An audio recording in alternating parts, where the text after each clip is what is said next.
বন্ধুরা, আজকে থেকে আমরা শুরু করছি টাইপ 2। তো টাইপ 2 এর কোশ্চেন নাম্বার 1-এ কি বলা আছে? A and b have money in the ratio 2:1।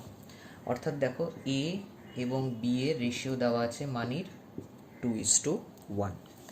If a gives rupees 2 to b, the money will be in the ratio 1:1। তাহলে ধরে নাও এর কাছে 2x মানি আছে, বি এর কাছে x মানি আছে। এবার কি বলছে? এ বিকে 2 টাকা দিচ্ছে। তাহলে এ যদি বিকে 2 টাকা দেয়, তাহলে এর কাছে তো 2 টাকা কম পড়বে। তাহলে এর কাছে কত টাকা পড়ে থাকলো? 2x - 2। আর এই যে 2 টাকা যদি বিকে এ দিয়ে দেয়, তাহলে বি এর কাছে 2 টাকা বেড়ে গেল। তাহলে বি এর আগে ছিল x টাকা, এখন হয়ে গেল x + 2 টাকা। এবার কি বলেছে? যেটা আমি এখান থেকে পেলাম, এদের রেশিওটা হচ্ছে 1:1। অর্থাৎ 2x - 2 = x + 2। এটাই আমি কত লিখতে পারি? 1:1। তাহলে দেখো, এটাকে যদি ম্যাথামেটিক্যাল ফরম্যাটে লিখি, তাহলে 2x - 2 = মানে তো ডিভাইড, x + 2 = 1:1 মানে তো 1/1। তাহলে এখান থেকে লিখতে পারি 2x - 2 = x + 2। তার মানে x এর ভ্যালু কি হলো? 2 + 2 4 হলো। তাহলে x এর ভ্যালু যাহা তক 4 এসে গেল। আমাদের বলেছে what is the initial amount of money they had. Initially এর কাছে কত টাকা ছিল? 2x ছিল, আর বির কাছে x টাকা ছিল, আর x এর ভ্যালু তো 4। তাহলে ইনিশিয়ালি এর কাছে কত টাকা ছিল? 2 × 4 8 টাকা। তাহলে ইনিশিয়ালি এর কাছে ছিল কত টাকা? 8 টাকা। আর ইনিশিয়ালি বি এর কাছে কত টাকা ছিল? x টাকা, আর x এর ভ্যালু তো 4। তার মানে বি এর কাছে ছিল 4 টাকা। ক্লিয়ার হলো কি বললাম? দেখো, এইখানে ক্যালকুলেশনটা আরও ছোট হতে পারতো, এত কিছু লেখার দরকার ছিল না। এইখানে এর থেকে যখন 2 টাকা কমিয়ে দিলাম, তখন এর কাছে এলো 2x - 2। আর বি এর কাছে যখন 2 টাকা বাড়লো, তখন বি এর কাছে হয়ে গেল x + 2। এবারে বলেছে দুজনেরই রেশিও 1:1। মনে রাখবে, 1:1 রেশিওটার মানে হচ্ছে দুজনের কাছেই সমান অ্যামাউন্টের টাকা হয়। 1/1 মানে হচ্ছে ইকুয়াল অ্যামাউন্ট। তো 1/1 যদি দুজনেরই ইকুয়াল অ্যামাউন্ট হয়, তাহলে এখান থেকেই ইকুয়াল সাইন দিয়ে দিই। তাহলে এখান থেকেই x এর ভ্যালু কত বেরোলো? 4। x এর ভ্যালু 4 বেরিয়ে গেল, মানে ইনিশিয়ালি এর কাছে ছিল 2x টাকা, মানে 2 × x এর ভ্যালু 4 মানে 8 টাকা। আর বি এর কাছে ইনিশিয়ালি ছিল x টাকা, আর x এর ভ্যালু 4 মানে বি এর কাছে ছিল 4 টাকা। যদি তোমায় বলতো যে ফাইনালি এর আর বির কাছে কত টাকা আছে, তখন কি করতে? তখন দেখো, ফাইনালি এর কাছে তো কত টাকা আছে? 2x - 2 টাকা আছে। তাহলে x এর ভ্যালু কত হলো? 2 × 4 8 - 2 6 টাকা এর কাছে পড়ে থাকলো। আর বি এর কাছে কত টাকা পড়ে থাকলো? 4 টাকা যোগ 2 টাকা, বি এর কাছেও 6 টাকা পড়ে থাকলো। দেখো, দুজনের কাছে ইকুয়াল হয়ে গেল যখন এ বিকে 2 টাকা দিল। এবং সেটা দেখো, এখান থেকেও লজিক্যাল যে 8 টাকা যদি এর কাছে থাকে, 8 টাকা থেকে যদি এ 2 টাকা দিয়ে দেয়, তাহলে এর কাছে 6 টাকা পড়ে থাকবে। আবার বি যদি 4 টাকা থাকে, বি যদি 2 টাকা পায়, তাহলে বি এর কাছেও 6 টাকা হয়ে যাবে। তাহলে অপশান 3টা আমাদের কারেক্ট আনসার হবে। কোশ্চেন নাম্বার 1-এ অপশান নাম্বার 3টা আমাদের কারেক্ট আনসার। এবার আমরা মুভ করব কোশ্চেন নাম্বার 2-তে। কোশ্চেন নাম্বার 2-তে কি বলা আছে? The ratio of the number of boys and girls of a school with 504 students is 13:11। তাহলে দেখো, একটা স্কুলের মধ্যে টোটাল 504খানা স্টুডেন্ট আছে, এবং তার মধ্যে বয়েজও আছে এবং গার্লসও আছে। তাহলে বয়েজ আর গার্লসের রেশিও কত বলে দিয়েছে? 13:11। এবার সবার আগে দেখো তো, 13:11 যদি বয়েজ আর গার্লসের রেশিও হয়, তাহলে আমাদের অনুযায়ী টোটাল বয়েজ আর গার্লসের কত ইউনিট আছে? তুমি বলবে, স্যার বয়েজের 13 ইউনিট আর গার্লসের 11 ইউনিট, মানে টোটাল কত ইউনিট? 24 ইউনিট। 13 যোগ 11 করবো, 24 ইউনিট। আমাদের অনুযায়ী 24 ইউনিট, কিন্তু অরিজিনালি কতগুলো স্টুডেন্ট দেওয়া আছে? 504। তাহলে 1 ইউনিটের ভ্যালু কী হবে? 21। 1 ইউনিটের ভ্যালু যদি 21 হয়, তাহলে বয়েজের সংখ্যা কত হবে? 21 × 13 273, এবং গার্লসের সংখ্যা হবে 11 × 21 231। তাহলে দেখো, ইনিশিয়ালি আমি পেয়ে গেলাম বয়েজ কত আছে স্কুলের মধ্যে? 273, আর গার্লস আছে 231। এবার তোমায় কি বলেছে, what will be the new ratio if 12 more girls are admitted. তার মানে দেখো 231 তো আগে ছিল, এর সাথে আমি আরও 12 জনকে অ্যাড করে দিলাম গার্লসের, তাহলে কত হলো 3 4 2, তাহলে গার্লসের সংখ্যা বেরিয়ে গেল 243, আর বয়েজ তো 273 আগের থেকে ছিল তাই আছে, বয়েজের মধ্যে কিছু অ্যাড করিনি, মাইনাসও করিনি। বলেছে এইবার রেশিওটা তাহলে কত হবে, 273:243।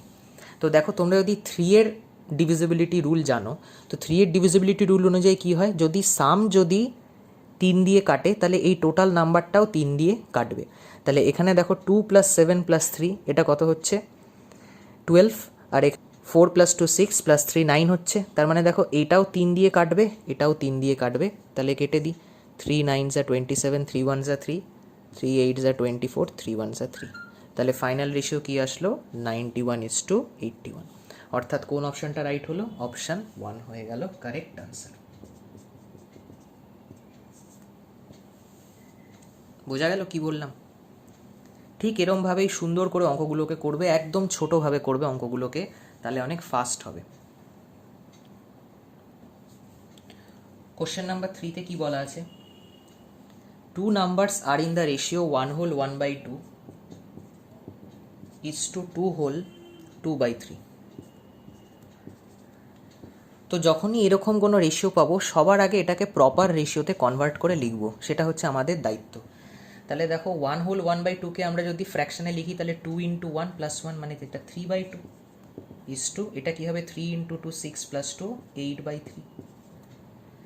তাহলে তোমাদের কি শিখিয়েছি, এলসিএম নেওয়ার কোনো দরকার নেই, তোমরা নিউমারেটার ওপরে লেখো, আর যেটা তলায় আছে সেটাকে দিয়ে মাল্টিপ্লাই করো। তাহলে এখানে 3কে কত দিয়ে মাল্টিপ্লাই করবে, এই ডিনোমিনেটর দিয়ে মাল্টিপ্লাই করবে, তাহলে 3 × 3। আর এখানে যদি এটাকে চাপো তাহলে 8কে কত দিয়ে মাল্টিপ্লাই করবে, 2 দিয়ে। তাহলে এটা কত এলো 9:16 এলো, হ্যাঁ কি না বলো? তাহলে দেখো এই যে টোটাল কমপ্লেক্স জিনিসটা এটা সিম্পল রেশিওতে চলে এলো কি 9:16।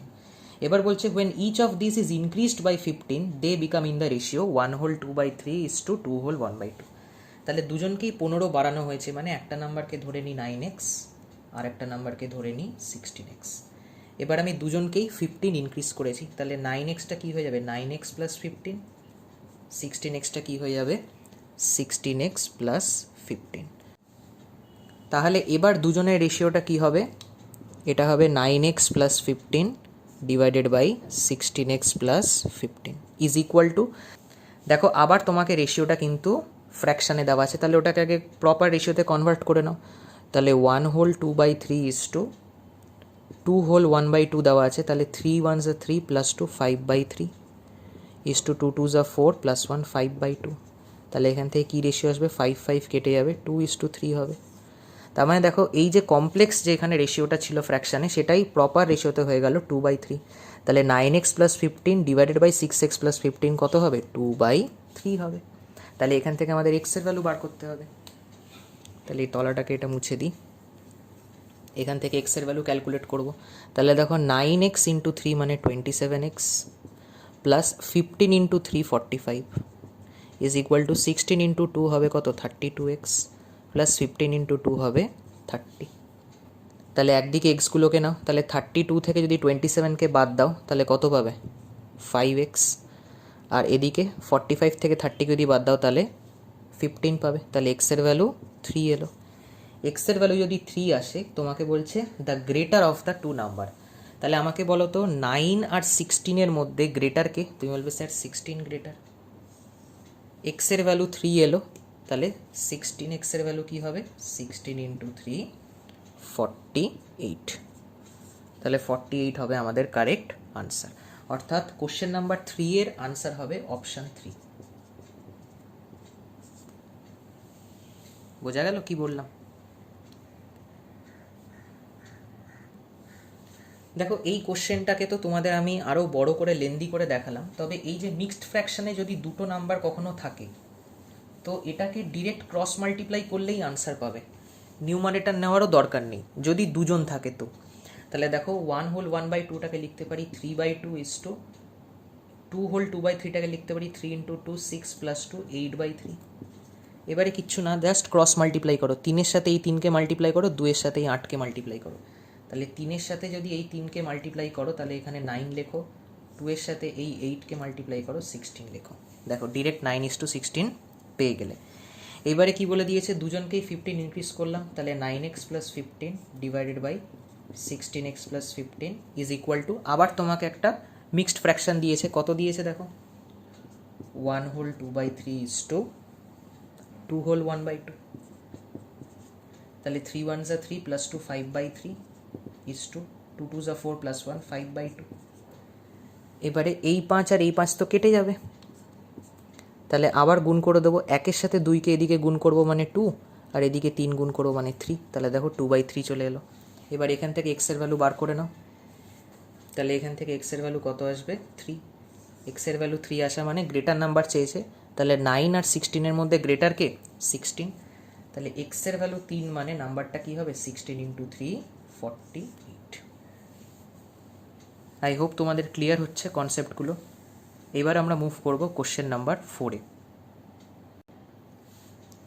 দেখো কোশ্চেন নাম্বার 4-এ বলেছে স্টুডেন্টদের একটা রেশিও দিয়ে দিয়েছে ক্লাসের মধ্যে, কত, 2:3:5। এবার বলছে if 40 students are increased in each class then the ratio changes to 4:5:7। তাহলে ধরে নিই ফার্স্ট ক্লাসে আমার নাম্বার অফ স্টুডেন্ট কত, 2x, সেকেন্ড ক্লাসে 3x এবং থার্ড ক্লাসে 5x আছে। এবার প্রত্যেকটা ক্লাসের মধ্যে আমি 40টা করে স্টুডেন্ট ইনক্রিজ করেছি, যেমন কোশ্চেনে বলেছে। তাহলে 2x স্টুডেন্টসের মধ্যে যদি 40 স্টুডেন্টস বাড়াই তাহলে এটা হয়ে যাবে 2x + 40। 3x স্টুডেন্টসের মধ্যে যদি 40 স্টুডেন্টস ইনক্রিজ করি তাহলে হয়ে যাবে 3x + 40। 5x স্টুডেন্টসের মধ্যে যদি 40 স্টুডেন্টস ইনক্রিজ করি তাহলে হয়ে যাবে 5x + 40। এইটা করার পর আমাদের বলছে কি, রেশিওটা চেঞ্জ হয়ে যায় কিসে, 4:5:7। তাহলে দেখো এই 40 স্টুডেন্টস ইনক্রিজ করার পর রেশিওটা চেঞ্জ হয়ে যায় 4:5:7। তাহলে এবার তো একদম ইজি হয়ে গেল, আমাদের এক্সের ভ্যালু বার করতে হবে। তাহলে তুমি ফার্স্টের ক্লাস ডিভাইডেড বাই সেকেন্ডের ক্লাস ইজ ইকাল টু 4/5 করতে পারো, অথবা তুমি সেকেন্ডের ক্লাস ডিভাইডেড বাই থার্ডের ক্লাস ইজ ইকাল টু 5/7 করতে পারো, অথবা ফার্স্টের ক্লাস ডিভাইডেড বাই থার্ডের ক্লাস ইজ ইকাল টু 4/7 করতে পারো। যেটা খুশি করতে পারো, যে কোনো একটা ইকুয়েশন থেকে এক্সের ভ্যালু বার করতে হবে, কারণ যেহেতু একটা ভ্যারিয়েবল ওই জন্য আমাদের একটা ইকুয়েশন থেকেই এক্সের ভ্যালু বেরোবে। তাহলে দেখো যদি আমি ফার্স্ট ক্লাস এখানে নিই এবং এখানে সেকেন্ড ক্লাস নিই, তাহলে এখান থেকে কী লিখতে পারি, 2x + 40 divided by 3x + 40 is equal to, first class is to second ক্লাসের রেশিও কী দেওয়া আছে, 4/5, তাহলে এখানে 4/5 লিখলাম। এখান থেকে এক্সের ভ্যালুটা বার করবে। আমি যদি second class is to third class লিখি তাহলে এটা হবে 3x + 40 divided by 5x + 40, that is equal to হবে 5/7, কারণ second class divided by third class হচ্ছে 5/7। আমি এরকমও লিখতে পারি 2x + 40 অর্থাৎ first class divided by third class, that is 5x + 40 is equal to কী হবে, তাহলে 4/7 হবে। তাহলে দেখো এই যে 3টে ইকুয়েশন লিখলাম না, 3টে ইকুয়েশনের মধ্য থেকেই এক্সের আমি সেমই ভ্যালু পাবো। তো আমি তো যে কোনো একটা ইকুয়েশন সলভ করবো এখান থেকে, তোমরা কিন্তু 3টে ইকুয়েশনই সলভ করে দেখবে তোমরা সেমই এক্সের ভ্যালু পাবে। অর্থাৎ তোমরা যে কোনো ইকুয়েশন নিয়ে এক্সের ভ্যালু সলভ করতে পারো, এটাই হচ্ছে অঙ্কের মজা। তোমাদের টেকনিক যদি ঠিক থাকে তাহলে প্রত্যেকবার আনসার ঠিকই আসবে। তাহলে ধরো আমি ফার্স্ট ইকুয়েশনটা নিয়ে যদি সলভ করি, তাহলে বাকি ইকুয়েশনগুলো মুছে দিই।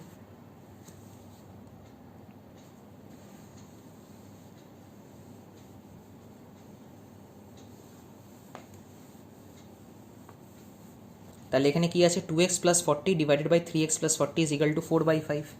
এই ওপরটাকে আরেকটু ছোট করে নিই, কারণ এখানেও 2 আছে, এখানেও 40 আছে, এখানে 4 আছে, মানে 2 দিয়ে তো কাটবে। তাহলে এটা 2 দিয়ে কেটে দিলাম, এটা 20 হয়ে গেল, এটা 2 হয়ে গেল, নিচেরটা কাটবে না। তাহলে দেখো এবার গুণ করি, তাহলে 5 × x কী হবে, 5x প্লাস 5 × 20 হয়ে যাবে কি 100, 3x × 2 হয়ে যাবে 6x, 40 × 2 হয়ে যাবে 80। তাহলে এখান থেকে এক্সের ভ্যালু কী এলো, 20। কী চেয়েছে তোমায় বলেছে অরিজিনালি নাম্বার অফ স্টুডেন্টস কী ছিল, তাহলে অরিজিনালি রেশিও কী ছিল, 2:3:5। তাহলে টোটাল নাম্বার অফ স্টুডেন্টস কত, 5 + 3 + 2x, দ্যাট ইজ 10x, এবং এক্সের ভ্যালু তো 20, তাহলে 10x এর ভ্যালু কী হবে 10 ইন্টু 20 দ্যাট ইজ 200। অরিজিনালি চেয়েছে দেখে ফার্স্টের রেশিওটা নিলাম, যদি ফাইনালি বলতো তখন 4:5:7টাকে নিতাম। খুব ভালো করে কোশ্চেনটাকে পড়বে যে তোমায় ফাইনাল চেয়েছে নাকি অরিজিনালি ইনিশিয়াল চেয়েছে। তাহলে এখানে আনসার হবে অপশান নাম্বার 3। এবার আমরা করব টাইপ 2 এর কোশ্চেন নাম্বার 5। তবে কোশ্চেন নাম্বার 5 শুরু করার আগে তোমাদের আবার জানিয়ে দিই, এই সমস্ত কোশ্চেনের সেটটা কিন্তু ভিডিওর ডেসক্রিপশন বক্সে আপলোড করা আছে। তোমরা অবশ্যই কিন্তু ভিডিওর ডেসক্রিপশন বক্স থেকে এই পুরো কোশ্চেন সেটটার পিডিএফটা ডাউনলোড করে নিও। কোশ্চেন নাম্বার 5-এ বলেছে 2 numbers are in the ratio 5:7। দুটো নাম্বারের রেশিও দেওয়া আছে 5:7। If 9 is subtracted from each of them, their ratio becomes 7:11. তাহলে দেখো ধরে নাও একটা নাম্বারকে 5x আর একটা নাম্বারকে 7x নিয়ে নিলাম। দুজনের থেকেই 9কে ডিক্রিজ করেছি, মানে এটা 5x minus 9 divided by 7x minus 9 is equal to কী হবে 7/11 হবে। এবার এখান থেকে x এর ভ্যালু সলভ করব। এরকম অঙ্ক তো অনেকবার দেখালাম তোমাদের করে, ওই জন্য শর্টে করছি। 11 ইন্টু 5x মানে 55x minus 11 into 9 99 is equal to 7 into 7x মানে 49x minus 9 into 7 63। দেখো এই জিনিসটা এরমভাবেও লিখতে পারো, অথবা যেহেতু দু জায়গাতেই 9 আছে না, তো এরকমভাবেও লিখতে পারো। 11 into 5x মানে 55x minus 11 into 9, এটাকে এরকমই রেখে দাও। 7 into 7x মানে 49x মাইনাস 9 ইন্টু 7 এরকমই রেখে দাও। কেন বললাম, কারণ এই মাইনাস 11 ইন্টু 9টা ডান দিকে পাঠাবো, নিয়ে 9টাকে কমন নেব। তাহলে 49 যদি এদিকে নিয়ে আসি তাহলে মাইনাস করব, তাহলে কত পাবো 6x। আর এদিকে আমি পাবো 11 ইন্টু 9 মাইনাস 9 ইন্টু 7। 11 ইন্টু 9 পেলাম কারণ এদিকে মাইনাস 11 ইন্টু 9 ছিল, তাহলে ডান দিকে গেলে তো প্লাস হয়ে যাবে। এবার মজাটা দেখো, এখানে যদি 9টাকে কমন নিই তাহলে ব্র্যাকেটের ভেতর পড়ে থাকবে 11 মাইনাস 7, অর্থাৎ 11 মাইনাস 7 মানে কি হয় 4 হয়। তাহলে 9 ইন্টু 4 পাবো, আর এদিকে তো 6x ছিল। বুঝতে পারলে কি করলাম? তো এই যে ক্যালকুলেশনটা যেটা তোমাদের করে দেখালাম, ওটা তোমাদের মুখে মুখে করতে হবে। কীরমভাবে দেখো, এদিকে তো 6x পাবো মাইনাস করে, এদিকে যখন নিয়ে যাবো তখন 11 ইন্টু 9 পাবো। তাহলে 9 যদি কমন নিই তাহলে 11 থেকে 7 বাদ দেবো, তার মানে 4 পাবো। তাহলে 9 ইন্টু 4। এবার দেখো 3 2 যা 6, 3 3 যা 9, 2 2 যা 4 হবে। তাহলে এক্সের ভ্যালু কী এলো 6 এলো। এবার তোমায় কী চেয়েছে, তোমায় বলেছে find out the difference of the two number. তাহলে দেখো 7x আর 5x এর মধ্যে ডিফারেন্স কত, মানে পার্থক্য কত। তুমি বলবে স্যার 2x, আর এক্সের ভ্যালু তো 6, তাহলে আনসার কী হবে 2 ইন্টু 6 12 হবে। অর্থাৎ এখান থেকে অপশান নাম্বার 2 হয়ে যাবে আমাদের কারেক্ট আনসার। অপশান 2টা হয়ে যাবে রাইট আনসার। কোশ্চেন নাম্বার 6টায় কী বলা আছে, বলেছে 2 numbers are in the ratio 3:5। দুটো নাম্বারের রেশিও দেওয়া আছে 3:5। If 9 is subtracted from each then they are in the ratio 12:23। তাহলে দেখো একটা নাম্বারকে 3x ধরে নিই আর একটা নাম্বারকে 5x। যদি দুজনের থেকেই 9কে মাইনাস করি তাহলে 3x minus 9 divided by 5x minus 9 is equal to কী হবে 12/23। এবার দেখো এখান থেকে x এর ভ্যালু যদি বার করতে হয় তাহলে 23 ইন্টু 3 মানে 69x মাইনাস 12 ইন্টু 5 60x, দেখো ডিরেক্ট লিখছি, ইজ ইকুয়াল টু, লক্ষ্য করো একদিকে হবে 23 ইন্টু 9 আর একদিকে হবে 12 ইন্টু 9, তাহলে আমাকে মাইনাস করতে হবে। তাহলে 9টা কমন নিয়ে নিলাম, যেহেতু 9 বোথ সাইডেই থাকবে। তাহলে 23 থেকে 12কে বাদ দেবো, তাহলে কত পাবো 11 পাবো। হ্যাঁ কি না বলো, 11 পাবো। তাহলে 69 থেকে যদি 60কে মাইনাস করি তাহলে 9x এর ভ্যালু হবে 9 ইন্টু 11, তাহলে x এর ভ্যালু কী হবে 11। এবার তোমায় কী চেয়েছে, find out the smaller number. তাহলে 3x আর 5x এর মধ্যে স্মলারকে, তুমি বলবে স্যার 3x, x এর ভ্যালু তো 11 এলো, তাহলে স্মলার নাম্বার কী হবে 3 ইন্টু 11 দ্যাট ইজ 33। 33 আমাদের স্মলার নাম্বার হবে, মানে কোন অপশানটা right, option 2 is my correct answer. Option 2 হয়ে যাবে রাইট আনসার। তাহলে দেখেছো এই যে ক্যালকুলেশনগুলো, এইগুলোই যত তোমরা ছোট করবে ততই তোমাদের প্রসেসও ছোট হবে। তো এই জিনিসগুলোই আস্তে আস্তে মেন্টালি করার চেষ্টা করো। আমি এটা মেন্টালি এই জন্য তোমাদের এখানে দেখালাম, কারণ এই টাইপের অঙ্ক অনেকগুলো আগে করিয়েছি। তো এই জিনিসটা আস্তে আস্তে এবার নিজেরা ট্রাই করো।